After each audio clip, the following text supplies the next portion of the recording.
Insanity is defined as doing the same thing over and over again and expecting a different result. And for teams in the NHL, they never seem to quite learn. Welcome, friends, to the second ever episode of the Hockey Friends Show. Happy Friday.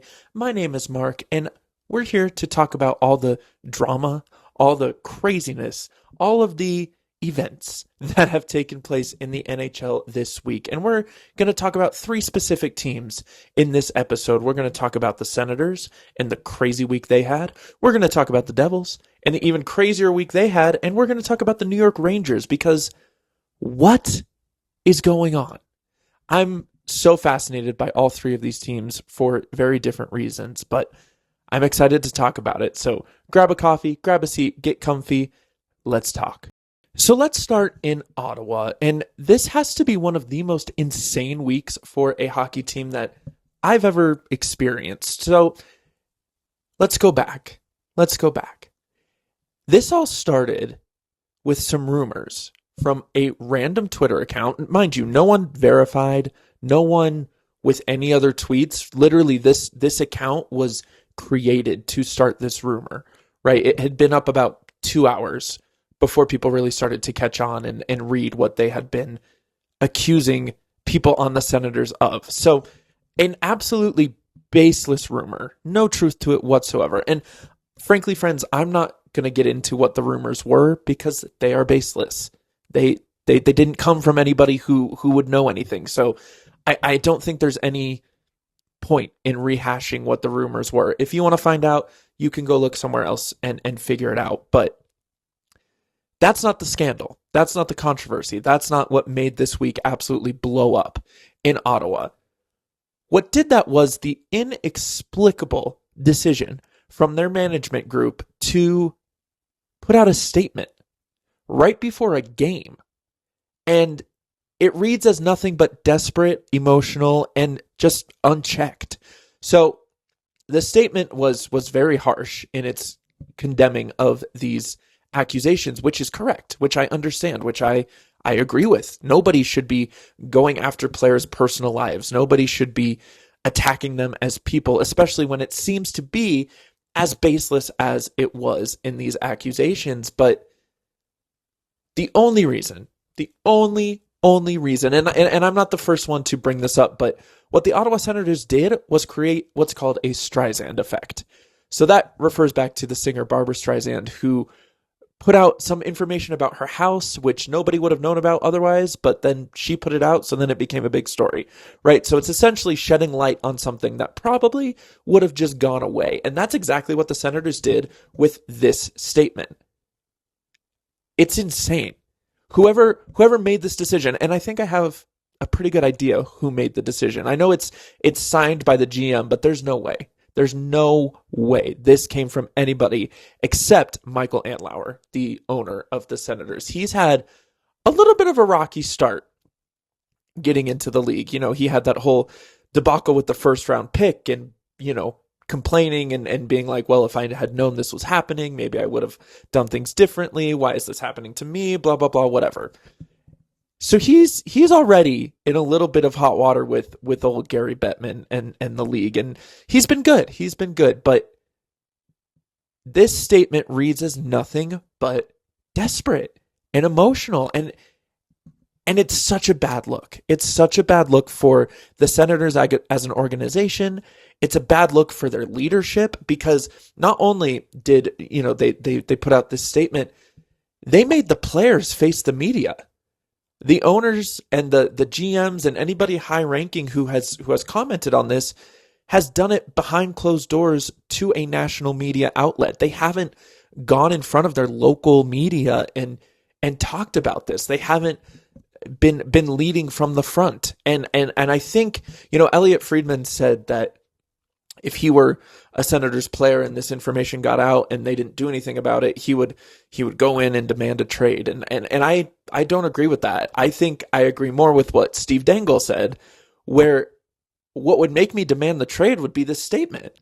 Because it's like they clearly don't know what they're doing. They're clearly leading with emotion. They're leading with defensiveness.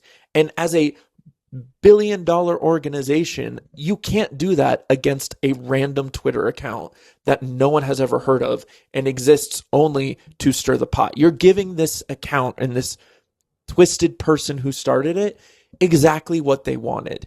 They wanted a rise. They wanted the notoriety. They wanted the attention. And guess what? Now they got it. Not because of what they said, but because of what you said. This is some of the worst leadership I think I've ever witnessed at this high of a level. And it's so disappointing for Sens fans coming off of the Eugene Melnyk of it all and coming off of so much instability. You thought with this guy, this passionate new owner, that maybe you'd get some stability, but it seems like this guy is just emotional. It seems like he talks before he thinks. It seems like he doesn't really trust his people to keep him in check, to give him the ideas, to tell him, hey, take a second. Think about this. What are we really accomplishing by putting something like this out? And the answer, quite frankly, is absolutely nothing, or only bad things. Because now, you have statements from Brady Tkachuk coming out now. You have David Perron, Tim Stützle. They've all had to comment on this in front of cameras, where we have not seen one high-ranking members of the Senators organization in front of a camera. It's almost like they threw the match in the fire and ran away and said, y'all deal with this. I'm sorry, but that's incredibly poor leadership. That's leadership that doesn't deserve to be leadership. So where do they go from here, right? It doesn't help that the Senators have been on a little bit of a skid, right? Their goaltending is an absolute disaster. And now, especially with Linus Ullmark being in the middle of all of this, that complicates things even further. But where do they go from here? I think, first of all, no more statements. Stop putting out statements. Their PR guy put out a statement about the statement. So just shut up forever, for a really long time. Just shut up. The Senators need calm. The Senators need quiet. The Senators need to kind of be forgotten about in terms of the news cycle. Obviously they're a team in Canada, so the spotlight is going to be on them, and they're going to have, people talking about them, but let the talk be about hockey, not about whatever the hell this all is. It's so distracting, I'm sure, to the players who are there, who are just like, hey guys, can we just go chase our rubber Oreo on our knife shoes and play this game we love? So the Sens need to just shut up for a minute. They need to be quiet. And they need a goalie. They need to make a trade. I know they brought in James Reimer. Color me skeptical about that move, fixing things. The easiest solution would be to get Linus Ullmark back from whatever's going on and him be great. Cool. But this is a team that is a playoff caliber team, 100%. I believe that completely, that the Sens belong in the playoffs. Their goaltending has just let them down on a level that is not sustainable. They're not going to go anywhere. So I don't think this is the end. I don't think this is a complete and utter disaster. I think it was a failure of management. I think it was yet another slap in the face to Ottawa Senators fans who just want to watch their hockey team, who made the playoffs for the first time last year in a really long time, be good and whatever. But yet again, their team is in the news for things other than hockey. So my advice to the Sens, shut up, get a goalie, just enjoy the game. Moving right along, we need to talk about another Eastern Conference team who has been completely and utterly let down by their upper management, specifically their GM, and that is the New Jersey Devils. What on earth happened with them? So to talk about this, we have to go back a little bit to the Luke Hughes game. So if you missed it, there was a game where Luke Hughes, the Devils' big stud defenseman who they just signed to a massive extension, is supposed to be kind of the future of the D-core there, was getting booed at home every time he touched the puck because he made a couple massive mistakes in the game. But I think what happened there was Luke Hughes became the scapegoat of the fans' frustrations for something much bigger than that game by itself. So it's well known that the Devils were seemingly the front runners to acquire Quinn Hughes. the stud defenseman who all signs pointed to him coming to New Jersey to join his brothers Luke and Jack and create a three-headed monsters of Hughes amazingness for the Devils. That didn't happen because it seems like the only people who weren't ready for Quinn Hughes to become available were the Devils. They didn't have the package. They didn't have the assets. They didn't have the cap space. It reeked of something where it seemed like management thought they had more time than they did. They weren't ready. Just plain and simple, they were not ready. And now the fallout of that is we're seeing the Devils completely implode, and there's nobody that I can put the blame on other than their GM. He's created a cap situation that is so messed up that they're having to scratch Dougie Hamilton, and yes, we will talk about that whole saga in a little bit. They're having to scratch Dougie Hamilton just to have the cap room to bring back injured players from IR. I'm so sorry. That is a complete negligence of his job. That is a fireable offense. And the fact that at the time I'm recording this, at least, he still has a job is absurd. The Devils are far too talented to be where they are. They are the expectations were far too high for them to be where they are. Everybody last year kind of gave them a pass, right? Because Jack Hughes was out for a really long time. They were completely decimated by injuries. And, people still had the little flickerings in their head that, hey, if this team adds Quinn Hughes, now we're cooking. None of that happened. And they seem to not have a backup plan. And by they, I mean their GM. He seems to not have a backup plan. And that is where we get into the Dougie Hamilton of it all. So reports have come out that Dougie Hamilton turned down a trade to the San Jose Sharks this offseason. How much do you think he's regretting that decision right now? Dougie Hamilton on the Sharks makes so much sense. It would be a perfect fit for both the Sharks and for Dougie. He would get to kind of restart, get a fresh, clean slate. He would be the leader of that D-corps immediately. He would be so good to have around for the young guys. And the more I've thought about this since that report came out, the more I think it just makes too much sense. So I imagine Dougie has some regrets right now, but that's all in the past, right? He's currently on the Devils, but they had to scratch him. And then his agent, again, not in front of the media, but to an insider, posted this. This was his response. They're willing to work with the Devils. They're willing to find a trade partner. They want to be out. It just seems like a situation that has become so untenable, so unnecessarily, that I don't know how they bounce back from this, because now everybody in the league knows that Dougie Hamilton basically has to be traded. Right? He wants out. The Devils kind of need him out because of the cap implication. So what return do you think the Devils are going to get? I'm curious. If you have an idea of what the Devils might get for Dougie Hamilton, leave it in the comments. But I can only imagine it's going to be pennies on the dollar for a guy who is he a $9 million player? Absolutely not. I don't think anybody's making that argument. Is he still a valuable NHL player? 100%. Would he look really good on a team like the Sharks? Absolutely. So I'm fascinated by all of this, and I'm fascinated by what you all think about this. So keep this conversation going down in the comments. What do the Devils do? What do they do? The Eastern Conference is so tight this year. Nobody's truly out of it. So I don't see them punting on the season, but at this point, it just seems like there's so many fires that they need to put out to where the product on the ice is almost secondary at this point. Let me know what you think. This one is so weird and so fascinating. And the last thing we're going to talk about this week is the absolute dumpster fire that is the New York Rangers. And this is such a clear example of a team beholden to their owner, and their owner not really caring about what's best for the team, but more caring about what's good for his friends. So objectively, and as a Colorado Avalanche fan, it it pains me to say anything bad about Chris Drury, but he is an objectively terrible GM. Let's just put it out there. Let's lay it all out on the line.